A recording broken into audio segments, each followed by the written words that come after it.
ඔබටත් දැනෙනවද කාලය ඉස්සරට වඩා වේගයෙන් ගෙවිලා යනවා කියලා? ඒක ඇත්තක්. විද්‍යාඥයන් සොයාගෙන තියෙනවා පෘථිවියේ කැරකෙන වේගය දැන් වැඩි වෙලා කියලා. ඒ කියන්නේ අපේ දවසක පැය 24ක් සම්පූර්ණයෙන්ම නැහැ. දේශගුණික විපර්යාස නිසා අයිස් දියවීම පෘථිවියේ මේ වේගය වැඩිවීමට ප්‍රධාන හේතුවක්. හැබැයි මේක ආරම්භයක් විතරයි.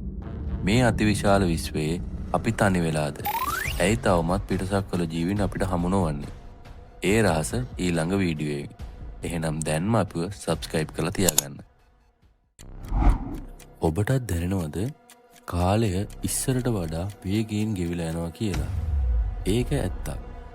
විද්‍යාඥයන් සොයාගෙන තියෙනවා පෘථිවියේ කැරකෙන වේගය දැන් වැඩි වෙලා කියලා. ඒ කියන්නේ අපේ දවසක පැය 24ක් සම්පූර්ණයෙන්ම නැහැ. දේශගුණික විපර්යාස නිසා අයිස් දියවීම පෘථිවියේ මේ වේගය වැඩිවීමට ප්‍රධාන හේතුවක්. හැබැයි මේක ආරම්භයක් විතරයි. මේ අතිවිශාල විශ්වයේ අපි තනි වෙලාද? ඇයි තවමත් පිටසක්වල ජීවීන් අපිට හමු නොවන්නේ? ඒ රහස ඊළඟ වීඩියෝ එකේ. එහෙනම් දැන්ම අපිව subscribe කරලා තියාගන්න.